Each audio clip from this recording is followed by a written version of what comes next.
皆さんこんにちは。無印良品のアートディレクションを担当している原健也です。皆さんご存知の通り、無印良品っていうのは単なる製品を超えた、一つの思想ですね。豪華に引け目を感じることなく簡素であること、それから無駄を省いていくことによって豪華なものよりももっと素敵に見えるというか、そういう着想を田中一行さんというデザイナーが提案しましてですね、そういう考え方を引き継いでアートディレクションを担当しています。その思想を説明するというか、思想を広げていくためにたくさんの言葉を費やして説明するんではなくて、無印良品に触れた人が自然にそこの思想に気が付いてくれる、そういうふうなコミュニケーションを目指して、デザインをやっています。今日は2003年から2015年までの企業広告を中心として、私がどんなふうに無印良品の考え方をいろんな人に共有するようなコミュニケーションを作ってきたかということをいくつかのテーマでお話ししたいと思います。最初は空っぽという考え方です。日本の伝統の中にある簡素というのはこの西洋が生み出したモダニズムの中の合理性とは少し違う性格を持っていて、それを僕は空っぽエンプティと呼んでます。この包丁のグリップはただの棒切れでどこを持つかっていうそのグリップの形はないんですけども、この簡潔な形、どこを持ってもいいということによって板前さんの素晴らしい技術が引き出されてきていると。先のこのグリップが決まった西洋流の合理性とは少し考え方が違います。ユーザーがそこに関わることによって、いろんな自由やいろんな状況が生まれてくるわけで、そういういろんなあらゆる状況を許してくれる、そういう懐の深い状況というのを僕らは空っぽと言っていて、無印良品というのはそういうエンプティなもの、シンプルではなくてむしろエンプティと呼ぶべき自在性やそのユーザーが解釈する余地を残している、そういうふうなプロダクツだと僕は思っています。しかしそういうことをくどくどと言葉で説明するんではなくて、なんかビジュアルを見たり無印良品のカタログやポスターを見た瞬間にそういうことをユーザーの方がそういうふうに感じてもらえるような、目覚めてくれるような、そういうビジュアルを考えてきています。無印良品の足つきマットレスというこれはベッドなんですが、ベッドというよりも、ソファーにもなるしこの上でもちろん寝れますし、寄せ集めれば床にもなるかもしれないと、そういうユーザーの自由自在な使い方を保証してくれるというか、そういう状態をエンプティと呼んでるわけです。そういう状況を考えながら2003年に立ち上げた企業広告はこういう地平線を撮影したものでした。地球と人間しか映ってない、何もないようですが、でも地球と人間が映ってるから、何もないけど全てが映ってるとも言えます。でこれは何かメッセージするというよりも無印良品が何かっていうものをそのユーザーの方が勝手に感じ取ってくれるというか、どのようなものにも解釈ができる無印良品の在り方というものを考えながら作ったビジュアルなんです。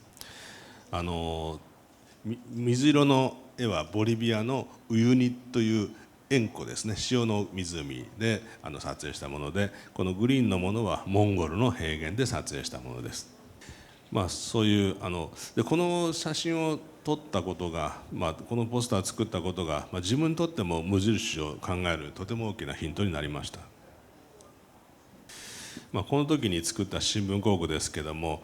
この新聞広告のコピーも僕は書かせていただいたんですけども、無印良品のアートディレクションをやるということは無印良品とは何かということを考え続けることであるわけですが、その無地について考え始めることがこの広告から始まったというふうに思います。世界のブランドがこれが欲しいというふうに思わせて一生懸命素晴らしい広告を作っている時に、無印良品はむしろ空っぽの情報を出していくという、そのスタンスがこの地平線の広告から始まりました。これは日本の銀閣寺にある道神祭っていう日本の一番最初の和室空間と言われている場所なんですけども、そこにお茶碗が置いてますけども、これは室町後期にできた茶室というか書斎に現代の無地のお茶碗が置かれているという絵なんですが、これはその室町の後期ぐらいに始まった日本の美意識と、つまり簡素簡潔空空っぽっていうことを商用する日本の文化と現代の無印良品が通じているということを表現する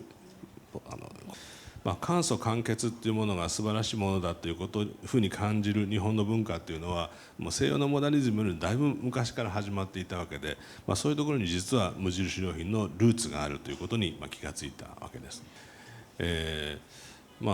今はグローバルの時代ですから、一つの国の美意識にこだわっててはしょうがないんですけれども、しかしながら自分たちの文化のそこにですね、世界に通用する価値の資源があるということに気が付くということはとても重要なことで、これも自分にとってはすごく大きな発見になりました。そういうことを意識することによって無印良品独特の表現というか、写真のトーンというか、表現のトーンとマナーができてきたように思います。単に真正面から撮るとかそういうことではなくて、無印良品がもうユーザーに委ねられて、あなたが自由にしてくださいと、特別な使い方がなくてユーザーの生活の文脈に全てを委ねていくという、そういうことが、こういう無印良品独特の商品の表現の背景にあるというふうに思ってください。それから2つ目、エンプティに続いて2つ目は自然ということですね。無印良品が自然というものをどんなふうに捉えているかということです。これは、料理をする手とか、羊毛を紡いで、ウールの製品を作っていくような、そういうふうなものを作る手を、テーマにした広告です。これは僕のラフスケッチなんですけども、女の人の手ですが、ネイルアートを施すような手じゃなくて、なんていうか素の手というか、割と爪もそんな長く伸ばしてないけれども、この働く女の人の手というのはとても美しいなという、そういうふうな気持ちで描いたラフスケッチです。そこからこういう写真を撮ってきて広告が生まれました。コピーは優しくしようというコピーが入ってます。コピーもその優しく、誰に優しくっていうか、簡単にするとかいろんな意味がありますね。これもその多義性があるというか、どんなふうに解釈してくれてもいいようなコピーが入っているわけです。それからこれはその次の企業広告なんですけども、自然とこうなりましたというコピーが入ってます。無印良品のこれは深澤直人さんというプロダクトデザイナーが作ったベッドと椅子ですけども、背もたれの角度っていうのをごく普通に考えると、そこは違う角度ではなくて、同じ角度になってくると、そういうその背もたれの意味を一生懸命考えると自然とこうなったと。その無印良品っていうのはある目的に合わせて一直線に物事のいらないものを全部削ぎ落としていくと、自然に形の必然にたどり着いてくるっていう、そういうふうなことを言ってるわけです。これはジャスパー・モリソンというデザイナーが無印のためにデザインしたモールドソファーって言って、中にそのモールド成形したウレタンが入ってまして、普通のクッションとは違う非常に簡潔な作り方で作ったソファーなんですけども、こんな広告を作りました。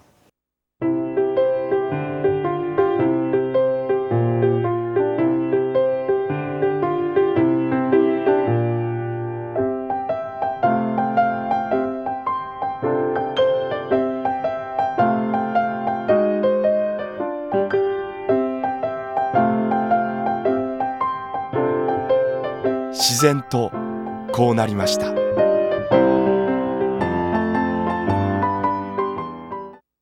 いくつかコマーシャルを見てみましょう。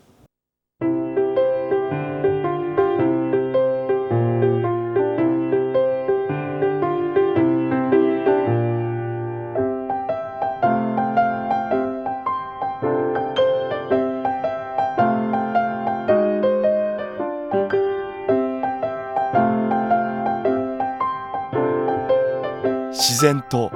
こうなりました。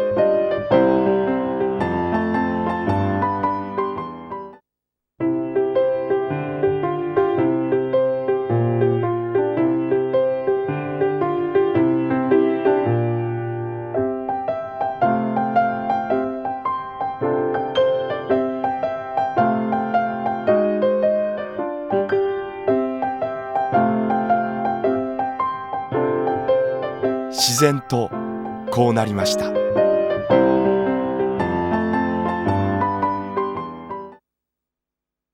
たくさん作ったのでもう一つだけ見ましょう。これも深澤直人さんの着想で、駅にある時計を腕時計にそのまま採用してしまう、そういうふうな発想。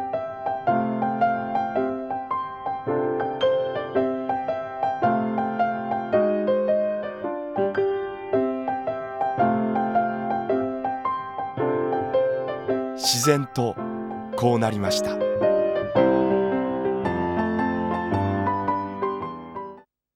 もう一つ、これは森清陽さんという人がプロダクトデザイナーが作ってくれた無印良品の和の食器と洋の食器のシリーズです。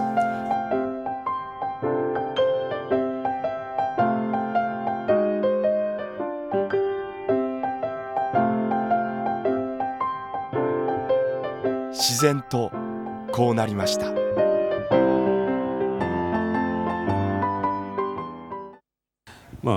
こういうふうに無印良品のプロダクツを見つめていくと、自然とあるトーンが見えてきて、そういうことが広告や写真の雰囲気を作り始めました。ファッションに関しても無印良品というのはトレンドから距離を置くと、これは服飾もそうですし、グラフィックやコミュニケーションもそうで、流行というものにすり寄っていくとすぐ古くなってしまうので、いつ作ったかわからないぐらいに流行から程よい距離を置くと、そういうふうなことを考えながら広告を作っています。しかし無地の衣服もだんだんと単なるきつね色のセーターだけじゃなくて、やっぱりその時代に応じて少しずつ進化してきますから、コーディネーションもできるし、やっぱりファッションの広告も作んなきゃいけないということになってきてるわけですね。それでアイスランドでロケをやりました。地殻変動で海底からずっと隆起した陸地がですね、そのままむき出しになったような非常にある意味荒々しいけれども非常に美しい自然を持った場所なんです。そういう場所で、無印良品の服を着た女性の広告を、写真を撮ってみたいと思ったんです。なんとか僕は無印良品の、良さを伝える、通常のファッションとは少し違う写真が撮れたんじゃないかなと思ってます。この写真を撮ってる時にこの、お母さんと娘と、その孫ぐらいの感じの一世代のファミリーのような人たちが自分たちでなんか鼻歌を歌い始めたんですよね。でそれが素晴らしかったので、そのままムービーカメラを回して動画を撮ってきたんですよね。それがそのまま広告になったんですけども、これ僕らが演出したものではなくて、彼女たち自身が無印良品の雰囲気を感じてくれて、そのリアクトしてくれたのがこの映像ですね。Imse vimse spindel klättrar upp för tråd. Ner faller regnet, spolar spindeln bort. Upp stiger solen, torkar bort allt regn. Imse vimse spindel klättrar upp igen. Vi är musikanter, vi från Skaraborg. Vi är musikanter, vi från Skaraborg. Vi kan spela fioli och lej. Vi kan spela bas, fiol och flöjt. Och vi kan dansa andra hållet, andra hållet, andra hållet. Vi kan dansa andra hållet, andra hållet med. ノーディレクションでできたコマーシャルなんで、これを目の当たりにして僕はとても感動しました。それから第3章に移りますが、エンプティ自然ときて、3つ目のテーマは家なんですね。なんとなくその地平線を取った次の年にまた地球のどこかに行って何かを取りに行こうと思ったんですけども、その時に直感的に家を取りたいと思ったんですよね。人がどんな時にどんな場所でどんなふうに暮らしているかということを取ってみたいと思ったので、家というコピーが入ってますけども、その地球の僻地の人たちの暮らし方っていうのをこの第2回、これ2004年の広告になりますけども、モロッコとそれからカメルーンという場所で撮ってます。この時考えてたのは、無印良品っていうのはやっぱり生活というか、暮らし方の哲学を、生活哲学を提供する会社である、ブランドであるというふうに考えてたので、なんとなくそういうことを、なんとなくそういう暮らしの哲学に触れてみたいという衝動から、おそらく地球の果てに家を取りに行ったんだと思います。よく考えてみると、僕田中一子さんが無印良品を始めた時は40アイテムぐらいで始まったんですが、僕がアートディレクターを引き継いだ時にはもう3500アイテムで、この高校をやり始めた頃は5000アイテムぐらいに増えていて、もう全くその状況が違っていたんですね。ですから無印良品の製品を5000アイテム以上集めると、やっぱり暮らしの形にならなきゃいけない、つまり暮らしの形を表現できるというふうにその時に考えたわけです。しかし無印良品を集めて家という製品を作るという意味ではありません。むしろ家という製品をバラバラに解体して自分自身で再構築できるような、住宅に対する、一種の読み書き能力とでも言いますか、文字を読んだり書いたりするのをリテラシーと言いますけども、家を自分で作れるような、これは作るというのは設計するという意味ではなくて、建築家や工務店に頼んで自分自身の家を自分で構築できるような、そういう優れた生活者というか、そういう人たちを、無印良品は応援できるんじゃないかと考えたわけですね。無印良品の製品が集積すると、これは一つの生活 OS とでもいうか、生活を成り立たせる、後ろの、システムですね、あるいは思想というか、あるいは美学というか、そういうものを無印良品が生み出し始めたというふうに考えたわけです。ですからこれは無印良品の有楽町のお店、この旗艦店と同じぐらいの規模のお店ですけども、それぐらいの規模のお店を見ると、その製品一つ一つではなくて暮らしをそこに想像してしまうという、それぐらいの力を持つようになったというふうに考えたわけです。つまり家を見る考え方っていうのは、出来合いのものを買うんではなくて、自分のライフスタイルに合わせた、ぴったりの生活を自分で編集し作れる、そういう能力を持った人をたくさん育てるということが、無印良品のお客さんを育てるということになるというふうに思ったわけです。これは10年ほど前に打った広告なんですけども、ちょうど日本は戸建ての家を買うことから中古物件を自分で全部リノベーション、フルリノベーションっていうんですけども、自分のゼロに戻してそれを自分で作り直すような、そういう家の作り方がちょうど始まりかけた頃だったんですね。で、家の話をしようというコピーで、一回家が全部床壁天井が剥がされたような、そういうそのシーンを、ビジュアルにして、無印良品はお客さんと家の話をしませんかという話、広告をやり始めたわけですね。そこから徐々にいろんなプロジェクトが動き始めてきまして、無印良品自身でも、家という製品を作ったりします。これはなんていうか、状況に合わせて、今3つ家具の家と窓の家と、それから縦の家、縦長い3つの家の製品がありますし、なんていうかインフィルゼロっていう、もう一回ゼロに戻してしまいましょうという、そういうそのインフィルゼロというサービスを始めたりとか、あるいは公団と一緒になって、公団の団地を無地が率先して改修して、その改修したその家を一般の人にまた買ったり借りたりしてもらいましょうというプロジェクトが始まったり、家に関わるさまざまなプロジェクトが今は動き始めてますね。それまで日本の人たちは家というと出来合いのものを買うと、ですからみんな同じような家に住んでたわけですね。同じような 2DK みたいなところに住んで、本当にダンスが好きな人も本の虫のような人も、あるいはなんか家の中でピアノを弾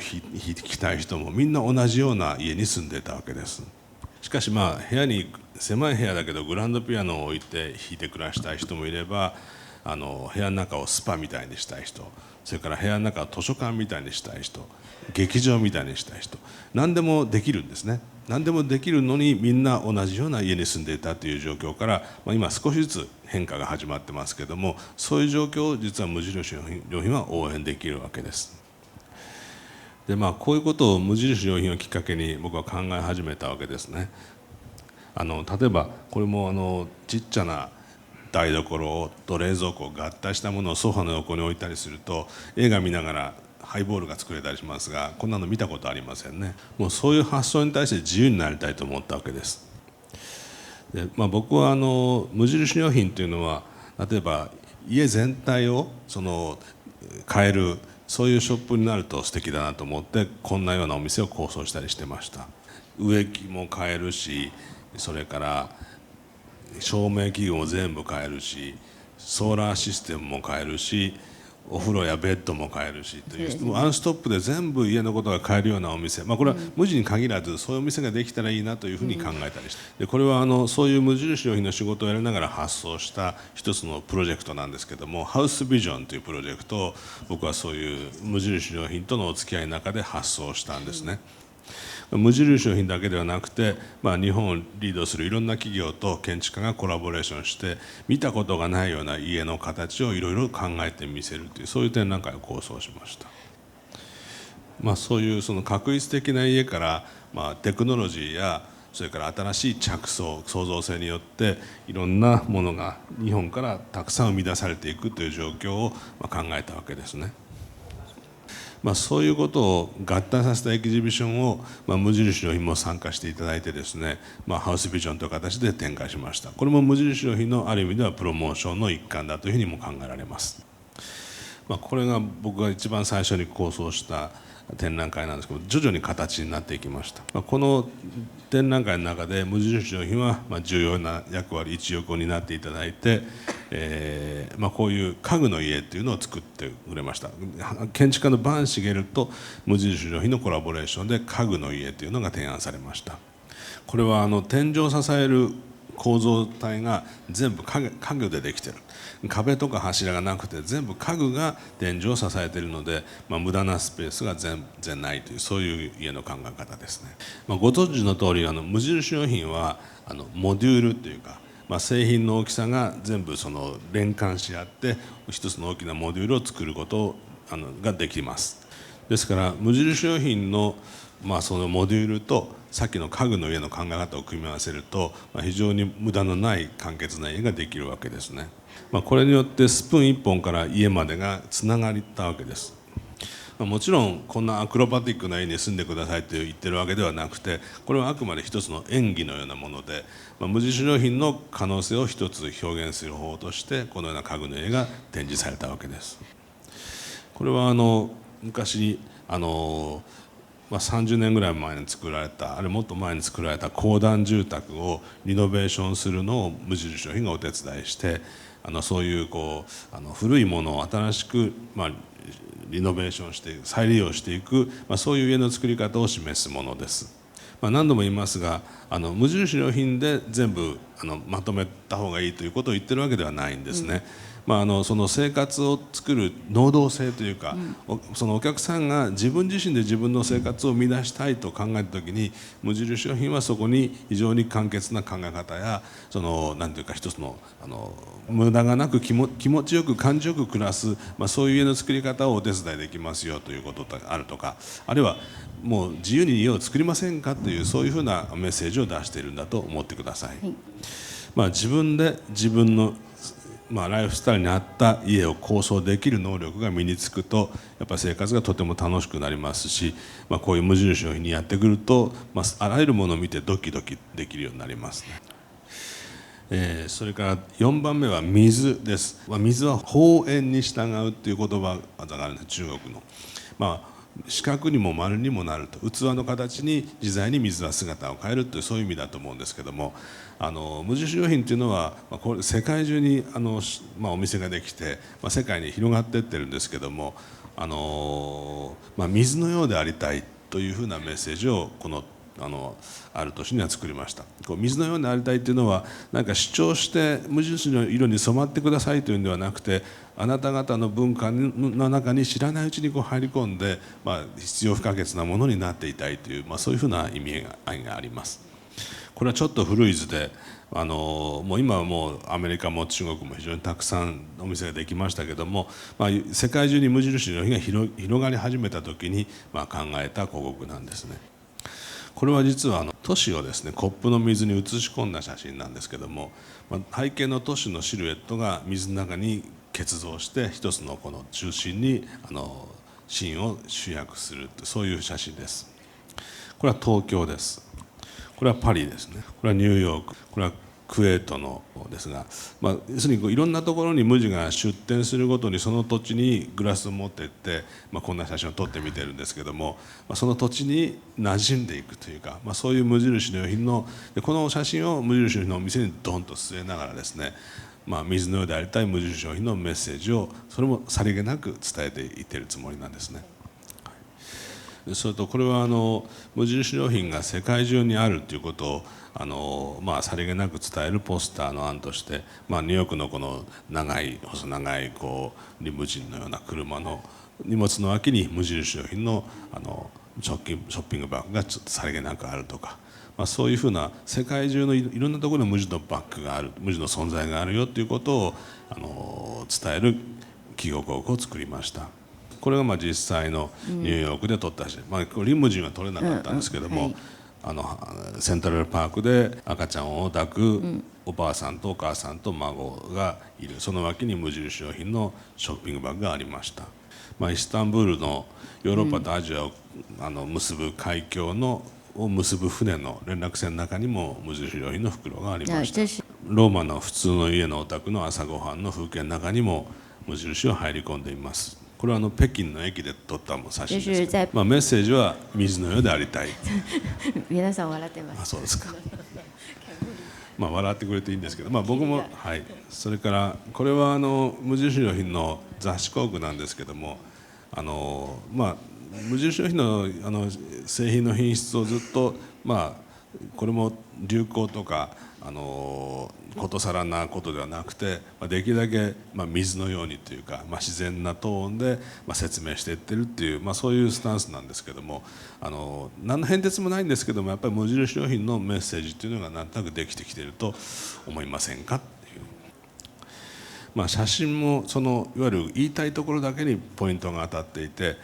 コピーも言いたいことだけを言うという、それできちっと広告が成立するというのがやはり無印良品のメッセージだと思います。これはもう採れたての野菜を取りに畑まで出かけていって、もう畑からパセリを取った瞬間に置いて写真を撮るとか、そういうようなことでカフェ&ミルムジュのモノクロームの野菜の広告を撮ってます。これもできるだけでかくあそこにありますけど、ドカーンと野菜を置くという、そのビッグビジュアルと呼んでるんですけども、お店にそういうなんか意味は特にコピーはくどくどないんですけども、大きなビジュアルをドンと据えるだけで、何か感じてもらうというか、これは生きのいい野菜の生き生きした雰囲気を感じながらご飯を食べてもらいたいという、そういう考え方で作ったものですね。これも日本のお米の田んぼの風景ですね。これは無地上海のカフェミール無地のために撮った写真です。はい、それから一番最後の話題で地球という話をします。いつも無印良品は家のことを考えたり靴下のことを考えたりしてますから、割と生活のディティールですね、非常に身近なところばっかりを見てるわけですが、一方でその思想っていうのは非常に壮大で、やっぱり地球規模全体というか、そういうものすごく引いた目で生活を見ているという思想でもありますね。虫の目と鳥の目という言い方もあるし、よりの目と引きの目という言い方もありますが、いつも割とよりの目で製品を見ているので、基本広告はできるだけ引いた地球規模の視点で暮らしを見ましょうという、そういうことを考えています。2年ほど前に地球を見渡すとアルパカという動物がペルーのあたりに見えました。南米のアンデス山脈の上の方にいる動物ですね。これはいろんな色がいて、羊みたいに真っ白に管理されてなくて、昔のまんまの色をした動物なんですね。羊のようにどんな色にも染まる白だけを残してたくさん飼育された動物ではなくて、この黒やグレーや茶や白、いろんな色が混じったものをその原毛をそのまま製品にしてくるという、そういう原毛を採取するおばちゃんたちがここで暮らしていて、無印良品はその原毛を使って製品を作るということを始めたので、このアルパカを訪ねていったわけです。このおばちゃんたちは本当にこんな帽子をかぶって、いつもこのアルパカの毛を自分たちで紡ぎながら製品を編んだりしてですね、セーターとか手袋とかソックスを作っています。やっぱりその光景がとても美しいんですね。だからもうその美しさを素直に写真に撮って、幸福にしてます。はい、それから、こんな感じですね。このおばちゃんもアルパカも、未来がどうなっていくのかっていうのは僕らは分からないんですけども、でもその地球と素直に付き合っている人たちの風景というのはとても重要だなと思っております。それから今回展開しているその幸福なんですけども、2003年に僕はボリビアに行ってこんな写真を撮ってあります。陸と空のその境界を撮りに行った。で今年は海と陸と空、海の中と陸と空をいっぺんに撮ってしまうということを考えます。最近カメラがすごく進化したので解像度も素晴らしいし非常にワイドな、もう魚眼レンズのようにワイドでも歪まないっていうカメラができてきたんですね。ですからこれをその海の中でも使えるようにハウジングっていうんですけども、海の中で使えるようにプロテクトしてですね、で半分レンズを水の中に入れて半分は海の中サンゴ礁を撮って半分は陸の方を向いた、そういう写真の撮り方をしようと思ったわけです。この写真はインドネシアのラジャアンパット諸島という名前の場所です。コンドルのような形をしたニューギニア島のくちばしのあたりですね、この辺に位置する場所です。インド洋と太平洋が出会って生物の多様性が世界一だと言われている海域です。こんなふうにして撮るんですが、シュノーケリングをしてフィンがそこにつくぐらいのそういう浅い海で撮ります。これ僕ですけど、海の中をいい場所を探しているところなんで、こんなちっちゃな船に乗って場所を探しに行くんですね。この水先案内、この海域に非常に詳しい土地の人に船に乗り込んでもらって、どこのサンゴがきれいだっていうのを探し回って撮って回りますね。合成ではなくてカメラ1回の写真、海の中にも森のようなサンゴ礁があって、それがそのまま続いて山の森になっていくわけです。上海のここのお店の看板が作られることが分かってましたんで、今年はちょっといいのやってくださいねって言われたんで頑張って一生懸命探したんですけども、水の中に本当に花が咲いているようなサンゴがありまして、これ僕は感動したんですね。誰も見てないところにこんな花が咲いていると。でその写真を撮って上海の看板を作りました。こんだけバカでかい写真が看板になっているのは上海の旗艦店だけなんですけども、そのなんかしっかりとそれが定着してきていて、昨日僕は夜来てそれを見てとても感動しました。テレビで見る映像での水中というのはものすごいライトの照明をつけますからカラフルに見えるんですけども、全くライティングをしない海の中というのはこんな色をしているわけです。この航空にも特にメッセージはないんですが、地球の色というのはこんな色ですね、それで皆さんいかがでしょうかと。特に答えはないんですけども、無印良品は地球のことも見ながらそれをお手本にしてやっぱり考えていきますという、そういうメッセージだと思います。そのような広告で作ったようなメッセージをですね、今回小池和子さんが編集やっていただいて、僕がアートディレクションやって本を一冊作りました。これは祖主次年という4つの言葉が描かれた、そういう4つの言葉が配されたそんなタイトルの本なんですね。祖というのはまんまであるということ、これに手というのは人間の営みやあるいは手で作るという、そういう率直な意味もあります。時というのは時間そのものですが、過去の歴史もあれば未来もあると思いますが、そういう時と、年は自然の年です。そういう4つの言葉を置いてその言葉と、これは実は4つの祖主次年という4つの章から成り立ってますが、その言葉に寄せて世界中の人たちが書いた書物の中から言葉を抜粋してきて、それと同時に世界中の書物やいろんなところ、あるいは取り下ろしたりもしてますが、写真を集めてきて言葉と写真を組み合わせることで何か新しいイメージを作り出そうという、そういうふうな本ですね。言葉は本当に小池さんが抜粋してこられたものに、僕なんかもこの言葉はどうでしょうかとか言いながら、2人でああでもないこうでもないとか言いながら、ものすごくたくさん取捨選択しながら言葉を選びました。言葉はある書物の中に書かれていたものからの切り取られた断片ですから、その断片を読むとそれなりに面白いんですけども、この言葉全体のつながりは特にないんですね。